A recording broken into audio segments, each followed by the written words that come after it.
അന്വേഷിക്കാൻ ആരാധ്യൻ ശ്രീമാൻ ഗവർണറുടെ ഒരു കത്തുണ്ടെന്ന മുഖ്യമന്ത്രിയുടെ വിരട്ടിൽ പേടിച്ച് ഏതെങ്കിലും പൊനത്തിലൊളിക്കാൻ തയ്യാറല്ലാത്ത ഭരണപക്ഷ MLA വീണ്ടും തെളിവുകൾ നിരത്തി ആഭ്യന്തര വകുപ്പിന്റെ മേധാവിക്കെതിരെ മുഖ്യമന്ത്രിക്കെതിരെ ആഞ്ഞടിച്ചൊരു വാർത്താ വൈകുന്നേരമാണ്. അങ്ങനെയൊക്കെ പറയാൻ പറ്റുമോ? നമ്മള് നാളെയും കാണണ്ടേ? നാണമില്ലേ ഇങ്ങനെ പറയാൻ? നാണമില്ലേ ഇങ്ങനെ? അക്കാലം അത്രയും സ്നേഹിച്ച പിതാവിനെ പോലെ കണ്ട ആ മുഖ്യമന്ത്രിയുടെ കുടുംബഞ്ചൻ എന്ന ഓപ്പൺ വാറിന്റെ മുഖവരയോടെ ആ സംഘപരിവാർ സമ്പർക്കക്കാരൻ അടിച്ചു തരുന്ന വാറോല വായിക്കാതെ ആ തേണ്ടി RDPയുടെ തൊലി ഇരിക്കുകയാണ് ഉത്തമ. സഹിക്കല്ലാതെ എന്ത് ചെയ്യാ? കള്ളക്കടത്തിലെ കാക്കിപ്പങ്കിനെ കുറിച്ച് ഹൈക്കോടതി മേൽനോട്ടത്തിൽ അന്വേഷണം നടത്താൻ ധൈര്യമുണ്ടോ പിണറായി എന്നാണ് നേർക്കുന്നവർ വെല്ലുവിളി.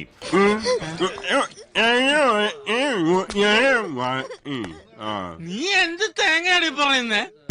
ആ കത്തിജ്വലിച്ച സൂര്യനെ കരിന്തിരിയാക്കി കളഞ്ഞ രാഷ്ട്രീയ സെക്രട്ടറി സൂപ്പർ CM ഇന്ന് അൻവറിന്റെ വിശേഷണം ആഭ്യന്തര വകുപ്പിലെ കാട്ടുകള്ളൻ. എന്റെ ഈശ്വര, അവന് മനസ്സിലായില്ലെന്ന്. ഒന്ന് ശരിക്കും പറഞ്ഞ് മനസ്സിലാക്കി കൊടുന്റെ അച്ചു. ഇല്ലെന്ന് അല്ലെങ്കിലും ഒരു മുറിവേറ്റ കാട്ടാന കണക്കെ ആ മാഫിയ കോട്ടകളിലേക്ക് അൻവർ ഒരുമ്പട്ട് ചീറിയെടുത്തപ്പോൾ തന്നെ മാറ്റി മാറ്റി പറയുന്ന നിലപാടുകളുടെ നിലയില്ലാ കയറ്റിൽ ഉത്തരം മുട്ടി നാണം കെട്ട് കിടക്കുന്നത് കണ്ടതാണ് ഈ പാർട്ടി. എനിക്കൊന്നും മനസ്സിലാവുന്നില്ലല്ലോ. ഈ കേരളത്തിന്റെ ക്രമസമാധാനക്കാരൻ ബോംബെ അധോലോക മോഡലാണെന്ന്, RSSന്റെ 5ാം പത്തിയാണെന്ന്, നമ്മുടെ പാർട്ടിയെ നമ്മൾ തന്നെ വിമർശിക്കരുത്, അതും ഇന്നത്തെ ചുറ്റുപാട്.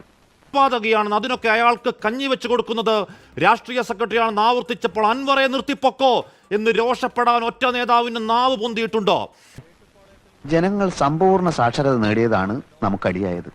എങ്ങനെ? സാക്ഷരത നേടിയപ്പോ ജനങ്ങൾക്ക് വിവരം വന്നല്ലോ.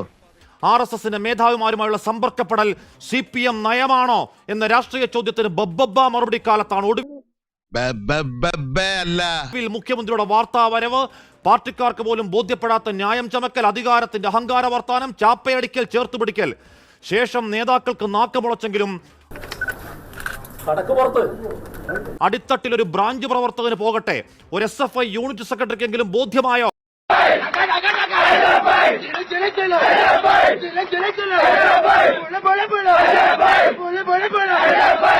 ഒരു പാർട്ടി സാമാജികനെ കള്ളക്കച്ചവടക്കാരനാക്കിയത് ഇപ്പോൾ മാത്രം അയാളുടെ രാഷ്ട്രീയ DNA ചികഞ്ഞതിന്റെ ഗതികെട്ട രാഷ്ട്രീയ യുക്തി. വെറുതെ ശബ്ദം ഉണ്ടാക്കാൻ കുറെ ആളുണ്ട് തോന്നുമല്ലേ?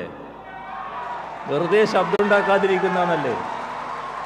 പാർട്ടിയൊന്ന് ഡിഫൻസിലാകുമ്പോഴേക്കും സൈബർ വഴികളിൽ കാട്ടുതീ പോലെ ആളിപ്പിടിക്കുന്ന കടന്നൽ കൂട്ടത്തിൽ ആരെങ്കിലും മുഖ്യമന്ത്രിയുടെ വാക്കുകൾ പിണറായിടാ എന്ന് BGM ഇട്ട് എഴുന്നള്ളിക്കുന്നത് കണ്ടോ? ഒരു യോഗത്തിൽ അതിൻ്റെതായ അച്ചടക്കം പാലിച്ചിരിക്കുന്നതാണ് എപ്പോഴും നല്ലത് കേട്ടോ.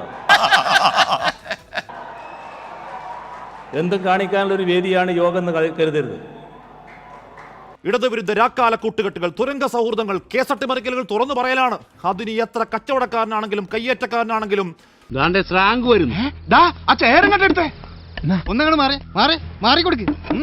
ഇങ്ങോട്ട് ഇരുന്നാട്ടെ.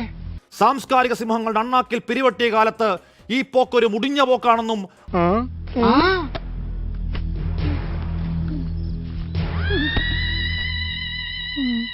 അത് ബംഗാൾ വഴിയിൽ പാർട്ടിയുടെ മൂക്കിൽ പഞ്ഞുവെച്ച് ആറടി മണ്ണിൽ അടക്കലാണെന്നും വിറയ്ക്കാതെ പറയുന്ന അൻവറെ കോമ്രേഡെ, താങ്കൾ ഈ കെട്ടകാലത്തിന്റെ ചുവപ്പൻ പ്രതീക്ഷ.